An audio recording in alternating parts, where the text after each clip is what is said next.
No दिक्कत। अब जो हम लोग का टॉपिक है वो है लॉ ऑफ सप्लाई, ठीक है। तो लॉ ऑफ सप्लाई, जैसे लॉ ऑफ डिमांड था, यहाँ पर भी ऐसी सप्लाई का लॉ है, law of supply. Law of supply क्या कहता है कि जब भी कोई गुड्स का प्राइस बढ़ता है तो उसका सप्लाई क्या होगा, बढ़ जाएगा, और जब भी कोई गुड्स का प्राइस कम होगा तो उसका सप्लाई कम हो जाएगा। मतलब प्राइस और क्वांटिटी सप्लाइड में डायरेक्ट रिलेशन है, ठीक है। लेकिन यहाँ पर भी आपको ये मानना पड़ेगा कि other factors of supply, other things remaining same, constant, other things remaining constant. जैसे लॉ ऑफ डिमांड में था, वहाँ आपको एक्सप्लेन किए थे क्यों ये अजम्पशन लेना पड़ता है कि अदर फैक्टर्स कांस्टेंट हो, नहीं तो लॉ काम नहीं करेगा। यहाँ पर भी वही कंसेप्ट है, ये आपको लिखना पड़ेगा कि other things remaining same, other factors remaining constant. ये आपको लिखना पड़ेगा कि अदर फैक्टर्स कांस्टेंट है, तब हम लोग बोल सकते हैं कि प्राइस बढ़ने से सप्लाई बढ़ेगा और प्राइस घटने से सप्लाई घटेगा, ठीक है। क्योंकि मान लिया अगर प्राइस बढ़ा, सप्लाई बढ़ना चाहिए, लेकिन साथ में इनपुट का भी प्राइस बढ़ गया, रॉ मटेरियल महंगा हो गया, मशीन महंगा हो गया, तो सप्लाई नहीं भी बढ़ सकता है। तो हमको मानना पड़ेगा कि रॉ मटेरियल का प्राइस, इनपुट का प्राइस कांस्टेंट है। जितना भी अदर फैक्टर्स है, अदर फैक्टर्स मतलब क्या हो रहा है, फैक्टर्स अदर देन प्राइस, मतलब ये प्राइस को छोड़ के बाकी जितना भी फैक्टर है, subsidy, price of related good, जितना भी फैक्टर है, सब अदर फैक्टर्स हो गया। ये अदर फैक्टर्स कांस्टेंट है, उसके अगर ये कांस्टेंट रहता है तब हम लोग बोल सकते हैं प्राइस बढ़ेगा तो सप्लाई बढ़ेगा और प्राइस घटेगा तो सप्लाई घटेगा। यही है लॉ ऑफ सप्लाई, ठीक है। और इसका रीज़न तो हम आपको थोड़ा देर पहले बता दिए। क्वेश्चन आता है कि explanation of law of supply, आप एक्सप्लेन किए क्यों लॉ ऑफ सप्लाई को, मतलब ऐसा क्यों होता है कि प्राइस बढ़ने से सप्लाई बढ़ता है। और ये टॉपिक को हम लोग एक और चीज़ बोलते हैं, वो क्या बोलते हैं, reasons for upward sloping of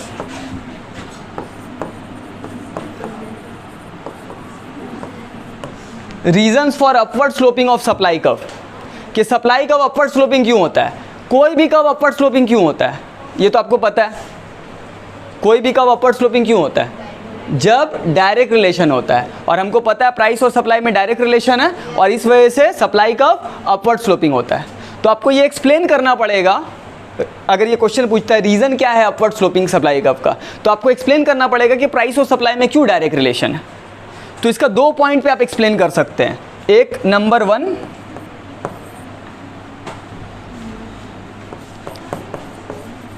increase in profit margin, और number 2, increase in number of. ये 2 पॉइंट में आप इसको एक्सप्लेन कर सकते हैं, जो कि अभी हम ऑलरेडी आपको एक्सप्लेन किए ही थे। आप ये बोलिएगा कि प्राइस बढ़ने से क्या होता है, प्रॉफिट मार्जिन बढ़ जाता है। ये इंसेंटिव देता है प्रोड्यूसर को कि वो ज़्यादा प्रोड्यूस करे, इसमें ज़्यादा प्रॉफिट है, इसलिए प्रोडक्शन बढ़ जाता है और सप्लाई बढ़ जाता है। और प्राइस बढ़ने से प्रॉफिट मार्जिन घट जाता है तो कुछ फ़ायदा नहीं है, तो सप्लाई भी घट जाता है। और दूसरा क्या, increase in number of producers. Price बढ़ने से नंबर ऑफ प्रोड्यूसर्स भी वो गुड्स का बढ़ जाता है, जो थोड़ा देर पहले अभी आपको एग्जांपल दिए थे स्मार्टफोन का, कि प्राइस कम है तो पहले उतना ज़्यादा प्रोड्यूसर्स नहीं था मार्केट में, अभी मार्केट में स्मार्टफोन का प्राइस बढ़ गया तो नंबर ऑफ प्रोड्यूसर्स स्मार्टफोन का, देखिए कितना सारा ब्रांड आ गया मार्केट में जो स्मार्टफोन प्रोड्यूस कर रहा है, तो नंबर ऑफ प्रोड्यूसर्स बढ़ जाता है। जैसे कि अभी आपको घर का एग्जांपल दिया था, तो पहले अभी प्राइस अगर जो है फ्लैट वगैरह का, घर का जो है बढ़ रहा है, तो कितना सारा कंस्ट्रक्टर, कितना सारा प्रोड्यूसर मार्केट में आ गया जो बिल्डिंग बना रहा है, तो नंबर ऑफ प्रोड्यूसर्स बढ़ जाता है और उसके वजह से सप्लाई क्या होता है, वो चीज़ का बढ़ जाता है, ठीक है। तो ये 2 रीज़न की वजह से आप एक्सप्लेन कर सकते हैं कि प्राइस और सप्लाई में डायरेक्ट रिलेशन है, और इस वजह से सप्लाई कर्व क्या होता है, अपवर्ड स्लोपिंग, अपवर्ड राइजिंग, ठीक है। जो कि आपका नेक्स्ट पेज पे, नेक्स्ट स्लाइड पे ये कर्व बना हुआ है अपवर्ड स्लोपिंग। ये लॉ ऑफ सप्लाई को एक्सप्लेन कर रहा है। ये क्या है, सप्लाई शेड्यूल है। अभी जो हम लोग का टॉपिक है ये क्या है, supply schedule and supply curve, ये टॉपिक है, supply schedule and supply curve. Supply schedule क्या है, ये एक टेबल है, देखिए ये टेबल बना हुआ है जो दिखाता है कि कैसे अलग अलग प्राइस पे अलग अलग सप्लाई होता है। ये दिखाता है कि जब प्राइस बढ़ता है तो सप्लाई बढ़ जाता है। यहाँ पर आप देखिए, जब चावल का प्राइस 10 रुपया पर केजी था तो कितना केजी सप्लाइड था, एक प्रोड्यूसर जो है कितना सप्लाई कर रहा था, 5 केजी। जब 11 रुपया प्राइस हो गया चावल का, 11 रुपया पर, तो सप्लाई कितना हो गया 6।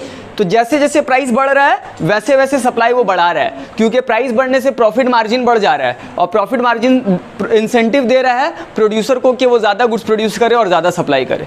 तो इस वजह से प्राइस बढ़ने से सप्लाई क्या हो रहा है, बढ़ जा रहा है। ठीक है, और यही रीज़न की वजह से सप्लाई का अपवर्ड स्लोपिंग है, क्योंकि प्राइस और सप्लाई में डायरेक्ट रिलेशन है। प्राइस बढ़ रहा है तो सप्लाई भी बढ़ रहा है, इसलिए सप्लाई का ऊपर जा रहा है। इसको अगर आप प्लॉट कर दिएगा सप्लाई शेड्यूल को ग्राफ पे, तो आपका सप्लाई कर्व बन जाएगा। जैसे प्राइस कहाँ से कहाँ तक है, प्राइस जो है 10 से 16 तक है, तो 10, 11, 12, ये 16, 17 तक चला गया प्राइस।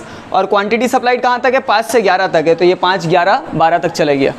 तो इसको प्लॉट कर दिए, प्राइस 10 रुपीज़ पे सप्लाई कितना 5 है, तो 10 रुपीज़ पे सप्लाई कितना 5 है, तो यहाँ प्लॉटिंग पॉइंट आया। ठीक है, फिर प्राइस 11 पे सप्लाई कितना है 6, तो 11 रुपया प्राइस पे सप्लाई कितना 6 है, तो 6 के साथ 11 प्लॉट यहाँ पर हुआ, प्लॉटिंग पॉइंट बी है। ठीक है, उसके बाद फिर प्राइस 12 पे सप्लाई कितना 7 है, तो प्राइस 12 पे सप्लाई 7 है, तो ये प्लॉटिंग पॉइंट सी आया।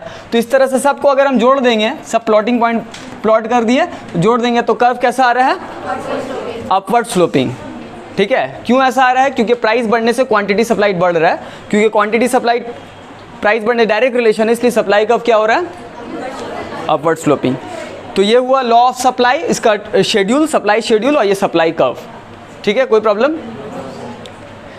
तो ये इंडिविजुअल सप्लाई शेड्यूल और इंडिविजुअल सप्लाई कर्व था। एक सप्लायर का सप्लाई शेड्यूल, कैसे एक सप्लायर कैसे अलग अलग प्राइस पे अलग अलग सप्लाई कर रहा है। ठीक है, लेकिन अगर हम लोग बात करें पूरा मार्केट सप्लाई का, तो आप देखिए ये मार्केट सप्लाई के बारे में है, market supply schedule and market supply curve. तो मार्केट सप्लाई शेड्यूल में मान लीजिए मार्केट में सिर्फ 3 प्रोड्यूसर है, 3 सप्लायर है वो गुड्स का। ठीक है, एक प्रोड्यूसर ए, दूसरा प्रोड्यूसर बी, तीसरा प्रोड्यूसर सी। ऐसा हो सकता है कि 3 ही प्रोड्यूसर मार्केट में। आप सॉफ्ट ड्रिंक का एग्जांपल ले लिए, तो मेन जो है 2 ही प्रोड्यूसर है, पेप्सी, कोका कोला, है ना। ऐसा हो सकता है 2 प्रोड्यूसर है मार्केट में।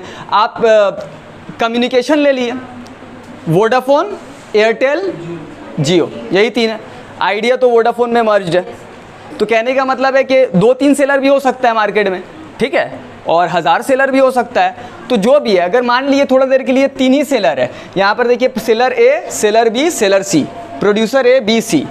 तो अगर प्राइस 100 रुपया है, तो प्रोड्यूसर ए कितना सप्लाई कर रहा है 750, और प्राइस 200 होने से और ज़्यादा सप्लाई कर रहा है 800, और प्राइस बढ़ा रहा है और सप्लाई बढ़ा रहा है वो। तो ये प्रोड्यूसर ए का सप्लाई है। लेकिन जब 100 रुपया है, प्रोड्यूसर ए तो सप्लाई 750 यूनिट कर रहा है, लेकिन प्रोड्यूसर बी कितना सप्लाई कर रहा है 500, और प्रोड्यूसर सी 450। ठीक है, तो मार्केट सप्लाई अगर हमको पता करना है कि पूरा मार्केट में सप्लाई कितना है, जब प्राइस 100 रुपया है, तो तीनों सप्लाई को क्या करेंगे, हम ऐड कर देंगे। क्योंकि मार्केट में सिर्फ 3 प्रोड्यूसर है, तो तीनों का सप्लाई को हम ऐड कर दिए, तो मार्केट सप्लाई कितना आ गया 1700। ठीक है, फिर प्राइस 200 रुपया हुआ, तो ये सप्लाई 800 कर रहा है, ये 650 कर रहा है, ये 500 कर रहा है। तीनों को ऐड कर दिए, तो टोटल मार्केट सप्लाई क्या हुआ 1950। तो मार्केट सप्लाई भी वही दिखा रहा है कि प्राइस जैसे जैसे बढ़ रहा है, मार्केट सप्लाई क्या हो रहा है, बढ़ रहा है। लेकिन मार्केट सप्लाई आ रहा है कैसे, जितना भी सप्लायर्स है, अगर 3 है तो तीनों को ऐड कर दिए। अगर मार्केट में 100 सप्लायर है, तो 100 सप्लायर्स का सप्लाई को ऐड कर देना होगा, तब मार्केट सप्लाई आएगा। और इसको अगर हम प्लॉट कर देंगे, प्राइस को और मार्केट सप्लाई को, ये तीनों को नहीं, सिर्फ प्राइस और मार्केट सप्लाई जो ऐड किया हुआ है, 100 के साथ 1700, देखिए 100 के साथ 1700, फिर 200 के साथ 1950, 200 के साथ 1950। तो ये प्लॉटिंग पॉइंट इस तरह से आएगा, और ये भी सप्लाई का अपवर्ड स्लोपिंग आएगा। ये मार्केट सप्लाई का हो गया, क्योंकि हम लोग को प्लॉट करने के टाइम में हम कोई इंडिविजुअल सप्लाई नहीं लिए, पूरा मार्केट का सप्लाई लिए जो ऐड करके आया है, तो ये मार्केट सप्लाई का है। शेप वही है, क्योंकि डायरेक्ट रिलेशन है, प्राइस बढ़ने से मार्केट सप्लाई बढ़ता है। तो ये हुआ आपका मार्केट सप्लाई शेड्यूल और मार्केट सप्लाई कर्व। ठीक है, क्लियर है।